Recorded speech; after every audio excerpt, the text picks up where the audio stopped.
making up your mind that you want to achieve this. So the first difficulty has been with the last question, is a man's sword. I don't believe it's a man's sword. Nothing makes me less than a man. So if a man determines that he wants to be a lawyer, can be a lawyer. Yeah.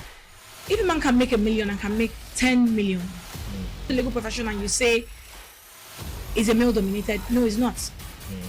It's not. In fact, as I would say, we are called gentlemen in skirts.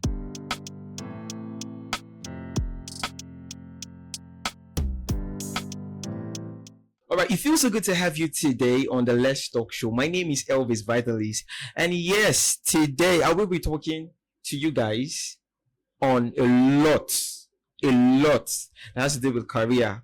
But before I go further, I have a guest who is so amicable, who is renowned in a profession, who has carved a niche for herself and doing so well. I cannot wait to introduce you who she is. All right.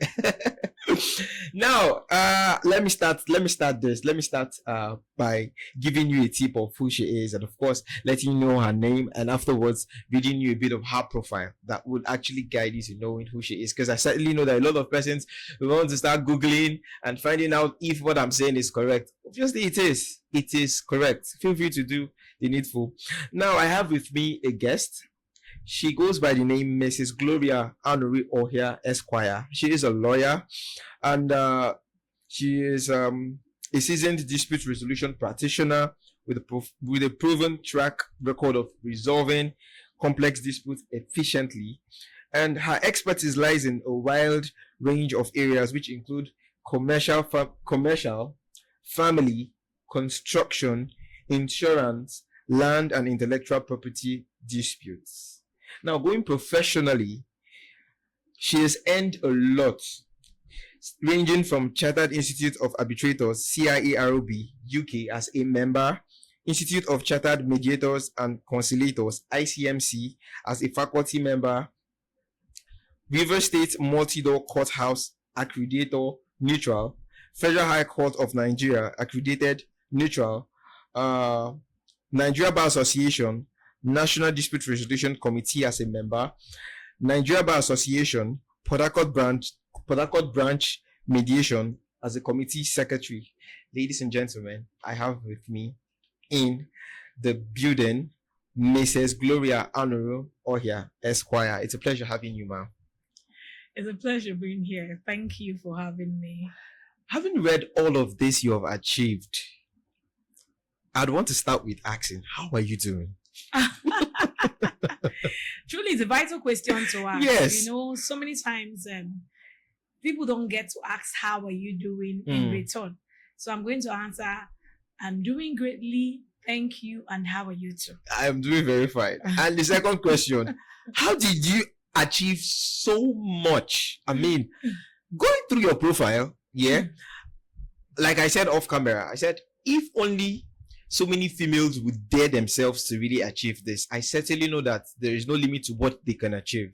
Because for you to have set the bar this high, that means every other willing individual who's a female can actually do more, or probably close to what you have achieved. True. Right? And now that drives us to the question, how are you being able to pull through all of this, knowing fully well that this is a man's world? Again. Okay, as I said off camera, I don't belong to school of thought that says it's a man's sword. I know I might have people out there who disagree with me. It's up to you to disagree or agree. Yeah. But it's a word for all of us. Okay. You know, you choose your paths, you walk through it, and you live with the consequences of your choices. True. So being here, it's because I wanted to, and by God's grace, I'm here. You know, it's one thing to look at people and say this is what they've achieved without going back to, know what it is that they had to do to be there. Yeah. Being a lawyer for me has always been my thing. Nobody drove me to being a lawyer. You know, sometimes you hear, because my mommy said I should be a lawyer, my mom said I should be a lawyer. You know, I remember a soap opera when I was much, much younger, Crown Courts. It was a foreign soap. And I would just wait for them. I know that at some point, you get people get up to say, objection, my lord. Yeah. So I'll wait. At that time, I'll just get up to say, objection, my lord. I didn't know what it was. Yeah. So I started asking, and then, my mom said there are lawyers, and they were impeccably dressed. Fine jackets, white, beads, collars, wig. Yeah. It was beautiful for me. And that was how I got interested in becoming a lawyer. And so school life came. I just had my path clearly. This is what I wanted to do. Okay. And then got into uni, did it, law school, youth service, came out, started practice. And then over time, I was called in 2004, by the way. Wow. So it's been 20 years of practice. I used to be a courtroom lawyer. Strictly so, courtroom lawyer, litigation, my life, within and outside jurisdiction. Okay. But today, presently, just like you took a bit of my profile, I do majorly ADR, that's alternative dispute resolution. Okay. And is one way to resolve disputes because you save costs. Yeah. You save relationship. If I go to court, it's a win-lose, and the loser is never happy. True.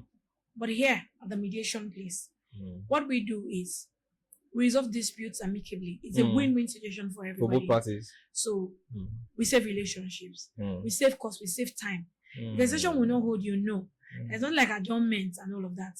I've carved a niche for myself, not just in an area, but an area that I see working. Yeah. An area that I see helping people resolve disputes. Okay.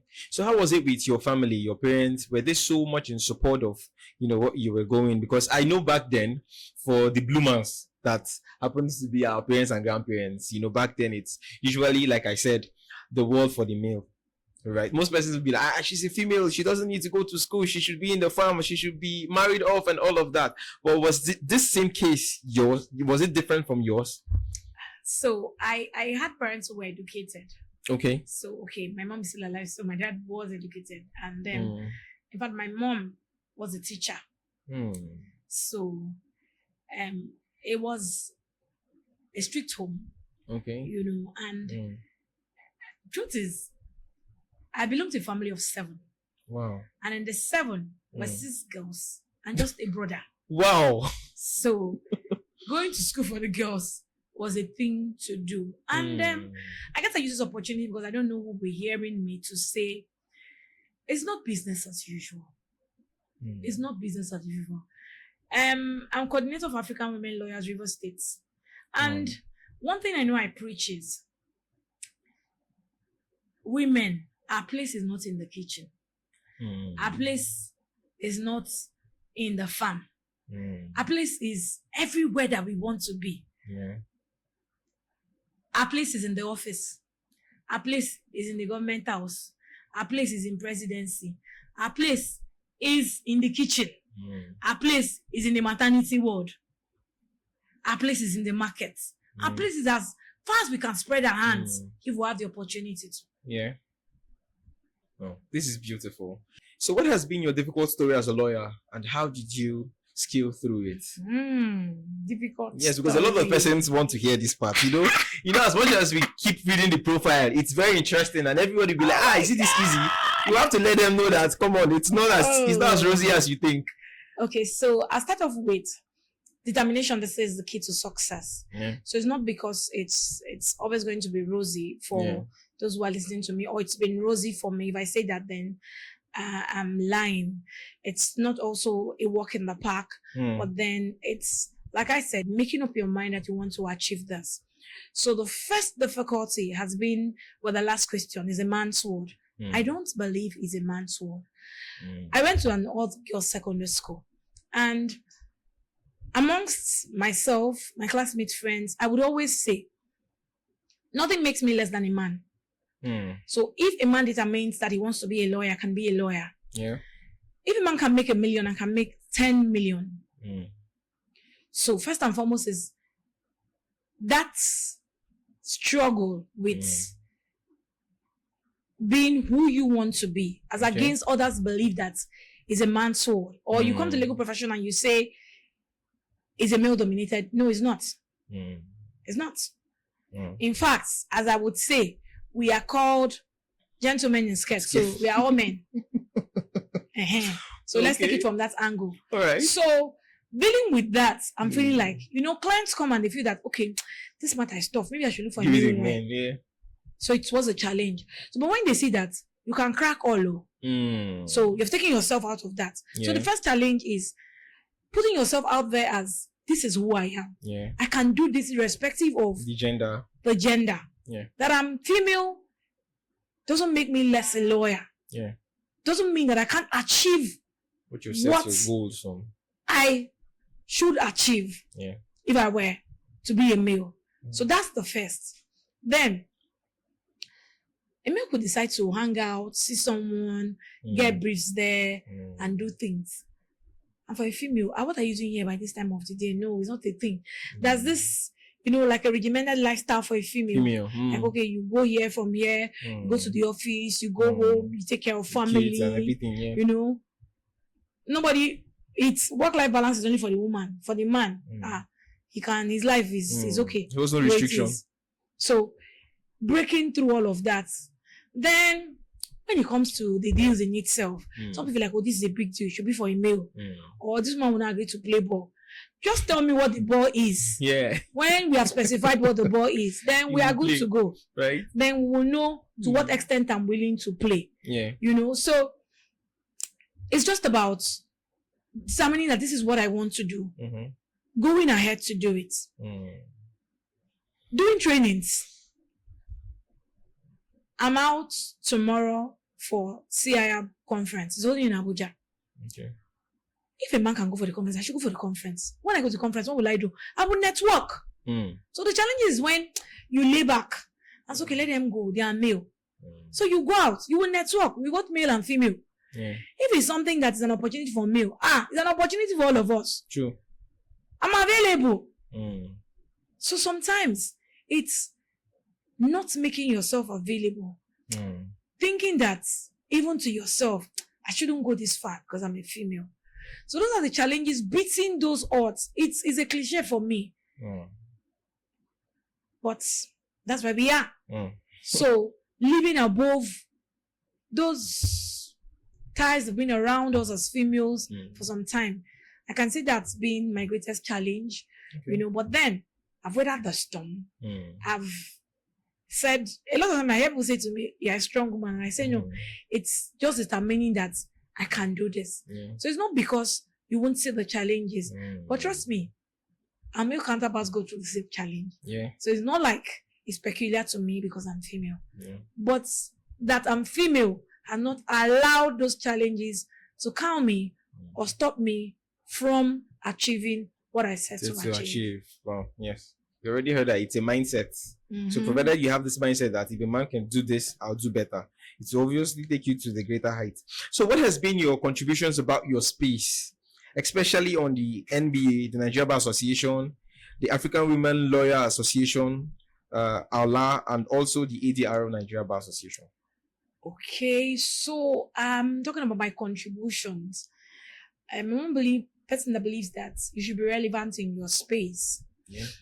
I don't believe that you should just go and be an onlooker and leave. You should be able to make an impact in your space, wherever you find yourself. So, in 2016, I ran for publicity secretary for the MBA Port Harcourt branch. Wow. And it's an interesting tale. So I ran against a male, and the male was my a senior colleague. And so I'm like, you want to run against this male? I said, no, let's go out there. And not the best candidates win. It's not a male or a female thing. And I didn't know a lot of persons.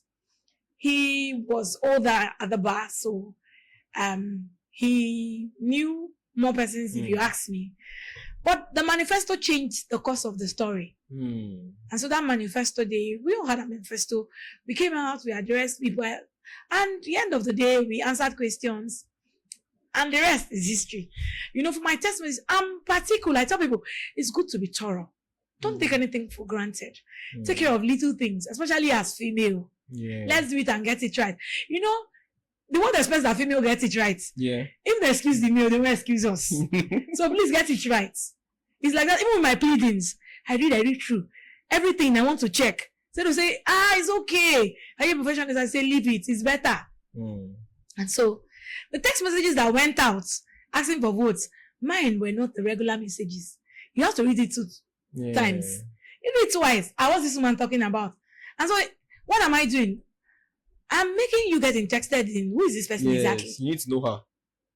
And so when you want to know her, you want to vote for her. True. And so at the end of the day, I won him. And it was a landslide. I didn't win him small. I won him like with.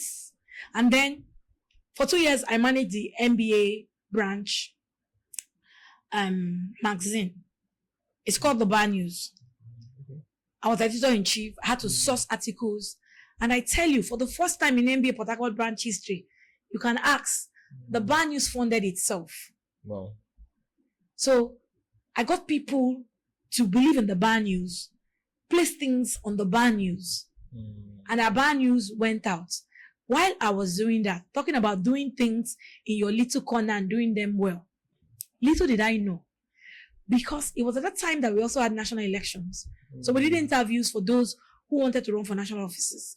We had them in the Bar News. We sent out to them. Eventually, the person who won that year, Ari, he was GS. He nominated me to be on the electoral committee for national. Wow. So you can imagine small me with big God representing former Eastern region. I was the only female in that panel working for national. Wow. The ECMBA, only female. I had 2 professors. I had 1 senior advocate of Nigeria. It was only myself and the secretary. Both of us, none of us were neither a professor or senior advocate of Nigeria. So it was a huge privilege and I learned. In fact, it was Tunde Busari SAN that was on that committee that worked with me, that talked to me about being an arbitrator. And today I'm an arbitrator. So you see how the networking and how the work that you do improves you. And from that national office, today I'm a member of the National ADRO Committee, neutrals in the different areas that you had mentioned. That's me improving the ADRO work. We are accredited, the mediation place, which I'm the team lead. We are accredited multi-door courthouse ADRO center.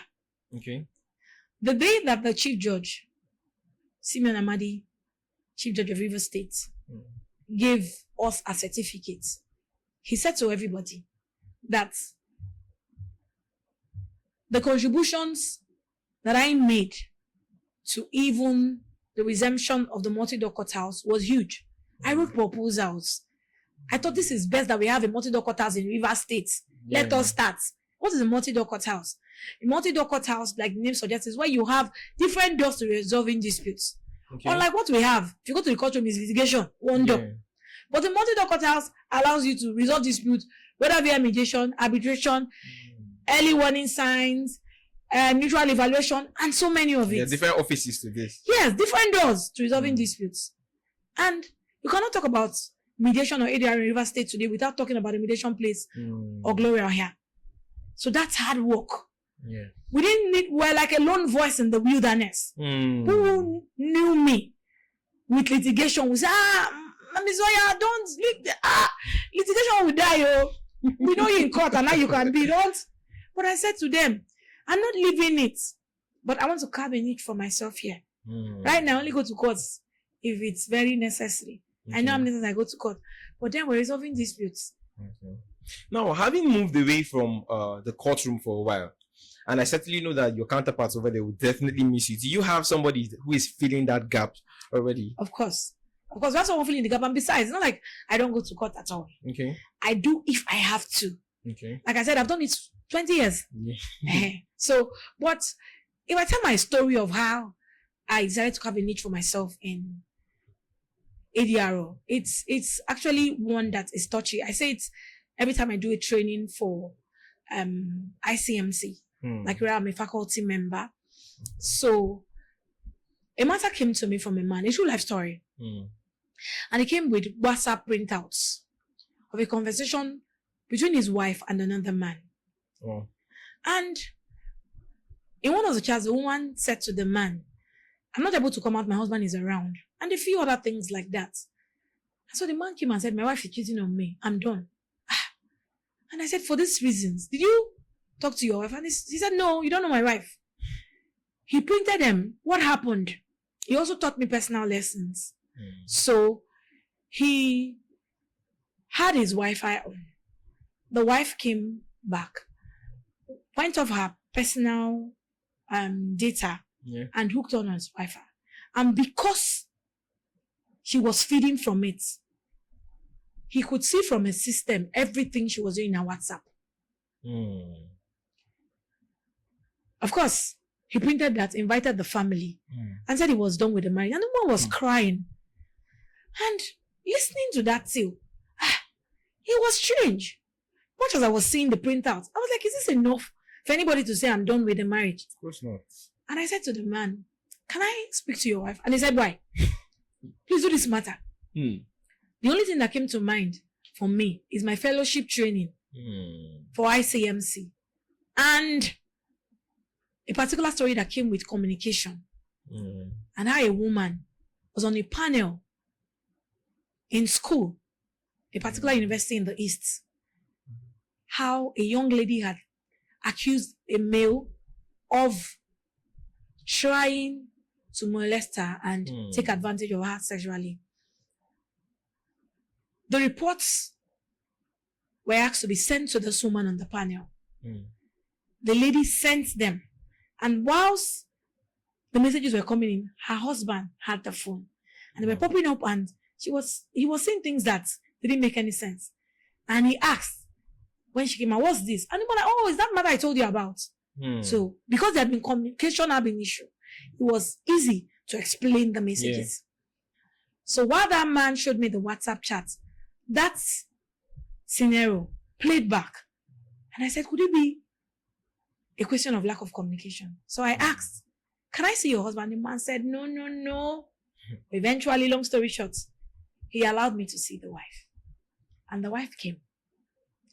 30 minutes into her stay in my office, she was crying. And she told me something the man didn't say to me. She had a terminal illness. One of the ways to get it was through sexual intercourse. So the husband believed that this sickness, this cat, is part of it. Because he didn't have, and their 7-year-old daughter didn't have the illness. If I had gone to court in my usual style, I would go with the WhatsApp chat as an evidence and file for the solution of marriage and possibly plead adultery. But it was beyond that. On the mediation table, you see things beneath the issues that the parties first present when they come to you. And I'm glad to say to you today that that marriage didn't end. Wow. So, the man says, I need to, as it is, I'm not sure I can be with her. I'm not comfortable. And the woman says, I know you won't be comfortable. I don't mind you're doing the second wife, but I want to stay. That's what mediation can do. Open up a business for her. Let her stay with the car. A whole lot of terms were agreed on. And I sat back and said, really? So you did this? This marriage didn't end.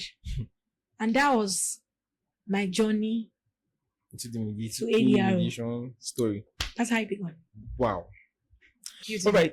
So, does this mean people don't necessarily need to go to the court to settle off issues? Because, like you rightly said, we might actually have an issue and we go to the courts, and as much as the judgment is given, might not be in my favor. And when we are outside the court, we don't enemies. So does this mean we could actually settle this in the mediation place and, of course, still become friends and be still business partners? Of course. So, with the example you've given, outside being enemies, you know, they might ask you to pay, for example, you're owing somebody 1 million. Okay. And you say, I don't really have the money. I can pay it in 2 installments. The person says, no. I want 1 million. Court says, the man's money is 1 million. It's actually 1 million. Go and pay 1 million. When you got to say, come and carry me now. Where is the 1 million? I don't have it. You make it difficult for the man. The man will go back to court to file for contempt of court that you're not obeying court. He would levy execution if he has to spend money on top. But imagine that you're doing it outside courtroom. The truth is that at the mediation place, we resolve disputes outside the courtroom. It's a stock in trade. So that's what we do. And we do it not because sometimes you have parties who are agreeable.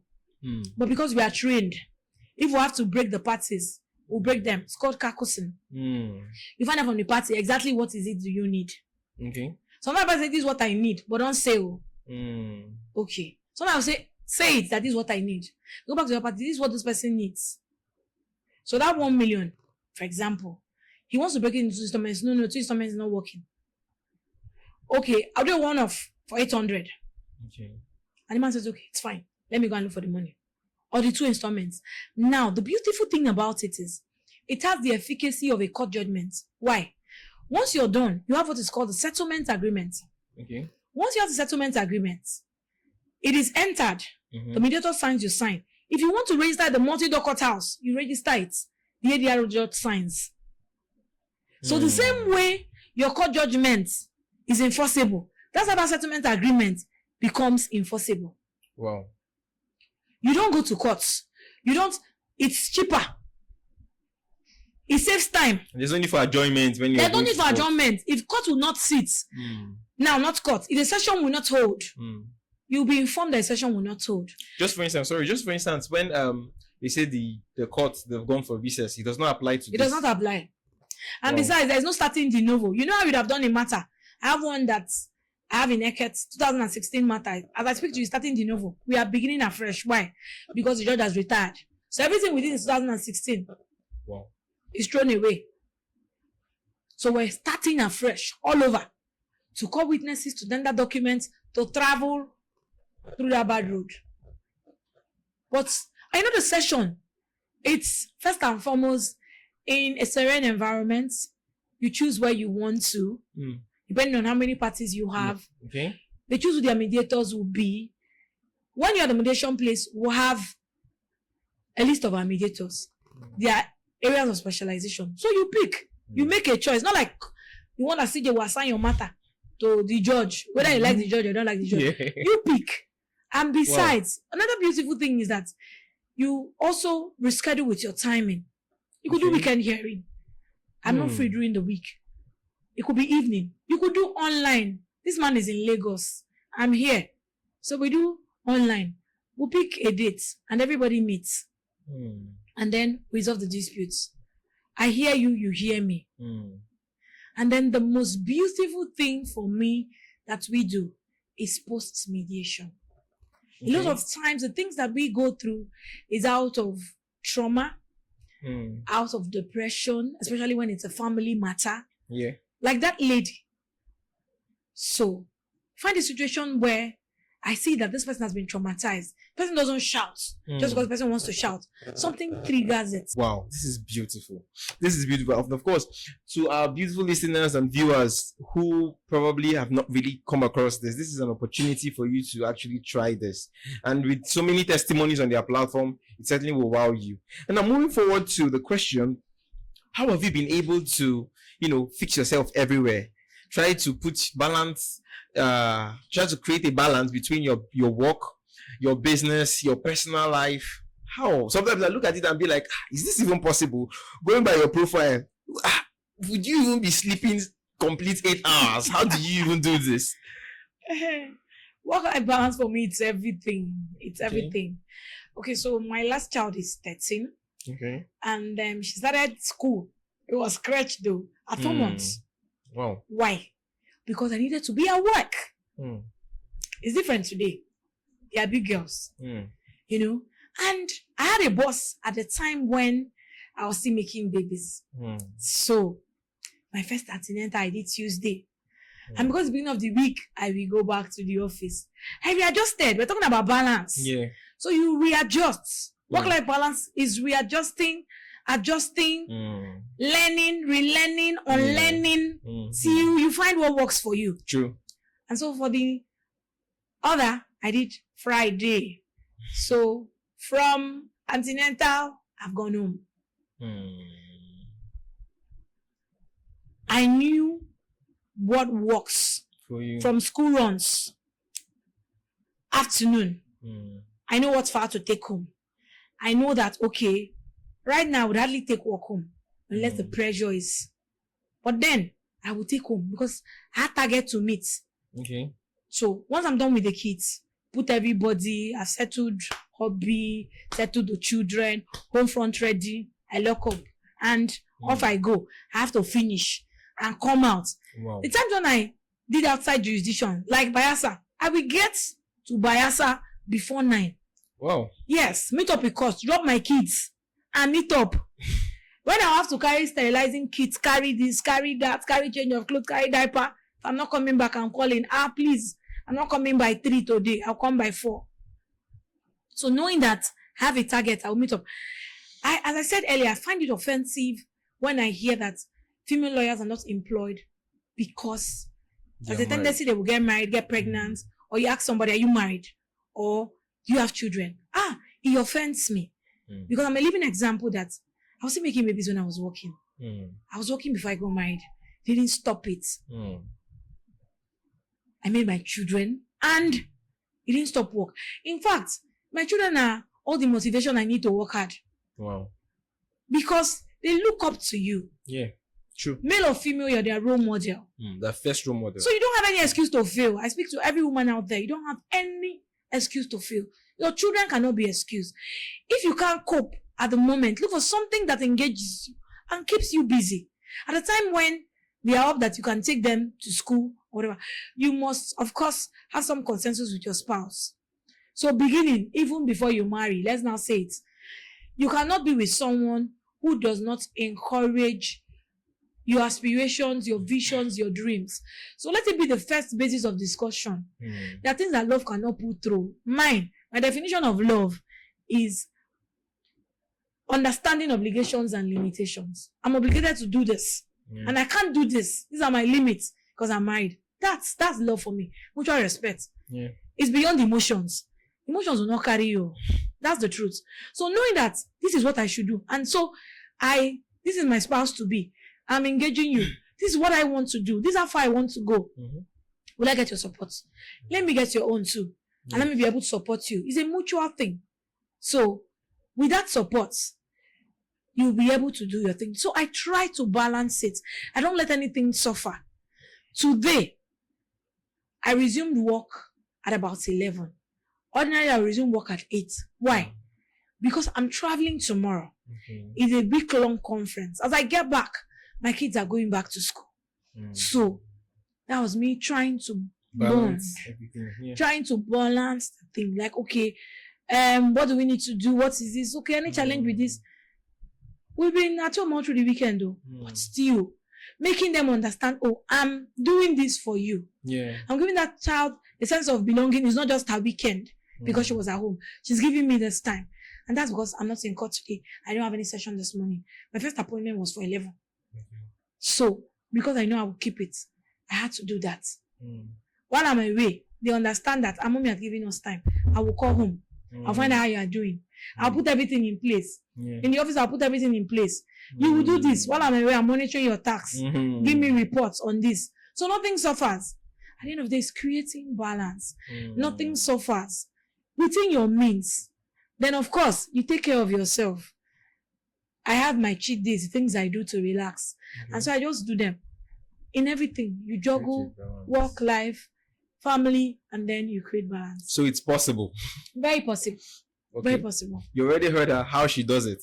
It's very, very possible. And lastly, before I let you go, what is your advice to every young lady out there who tends to, climb the stairs of success, but might not really know how to do it, regardless the particular discipline they face? I would not really center it on law, because there's so many ladies out there who still want to be engineer, who wants to become an engineer, a lawyer, a doctor, whatever profession they chose to, but don't know exactly how to. And to some of them, they feel that, just like you rightly said, that this is really not a man's world. To some of them, they feel, I want to become an engineer, but it's more of a man's thing. And even if I want to, or even if I have gathered the knowledge and the certificates, I would not be giving that attention because I'm not a man. What's your advice to them? Okay, so just like you said, let me start with your last statement. My first advice would be change your mindset. Don't go believing that because I'm not a man, I won't get it. Please. I can dash you some of my belief. Take my own. Believe in yourself. If a man can do it, you can do it. How far you see is how far you can go. this is what I want to become. Mm. Put work to it. Mm. A lot of times we say and we don't put any action to it. You just say and you're laid back. Mm. It doesn't just happen. Mm. So you say and you put action to saying. Mm. So you begin to prepare. I want to become a lawyer. I want to become an engineer. Mm. I want to become a doctor. I want to become a fashion designer. Mm. I want to become a footballer. Mm. Whatever it is that you find passion with. Mm. It's important Yeah. that you find passion with, because it will take you far. Mm. Even when the money is dropping, like drop, passion True. will hold you. Yeah. See, the big one comes. True. I say from experience. Mm. So you can be all that you want to be. First, determine that you want to be it. Mm. Make plans to study it. A day at a time is my advice. You might not have everything in place, but rather not walk, even if it's scroll, make a move. Okay. Do it bit by bit. You know, as I always say, sometimes some people say, this person is successful, this person has done this. The person first got prepared, then the opportunity came, and the person grabbed it. Imagine when the opportunity comes and you're not prepared, True. or you're not available when you ought to be available. So determine in your heart that you can do it. As I always say, if you win the battle here, you will win the battle out there. So make up your mind that this is what you want to do. Then please, don't let anybody put you down.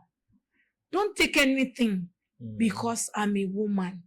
What you will not tolerate going forward, don't tolerate it at all from the beginning. Don't let anybody put you down. Walk with your shoulders high. Aim for the top. That's which you feel that you should aim for.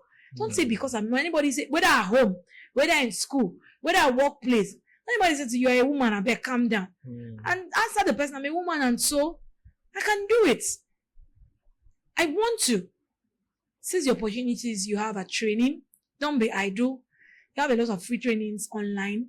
Do what you can to improve yourself. Be intentional about improving yourself. And of course, finally, I would say, have faith and trust in God. Above all is the God factor. Yeah. I'm an ardent believer that without God, I won't be where I am. You know, that's a place that you have a role to play, and then there's the God factor. So, through and through, you must believe that God will come through for you. Sure. Thank you so much for your time. Thank you so much for all you said. I feel so inspired right now. I honestly feel. I know so many ladies out there, they be like, they wish you were seated here, right? This conversation was going on, but trust me, you'd always see this video popping up on your YouTube. And please, where can we follow you up? For some persons that feel they want to have a one-on-one mediation, a one-on-one chat about whatever they are facing. Okay. Are you on social media? Where can we find you? So it's just at the mediation place. The D is letter D, not THE. At the mediation place, both for Twitter, Instagram, Facebook. Then for the website, if you want to make it very official, www.themediationplace.com. All right. Thank you so much. Yeah, thank you. You already heard it from the horses. You know how and where to find them. And of course, don't forget to follow us up on all social media platforms at Tipok TV. And you might just be so lucky we get to single you out and then have a one-on-one chat as well with you. At this junction, I'll be joining the curtain close. Until I come your way on the next episode, it's a bye.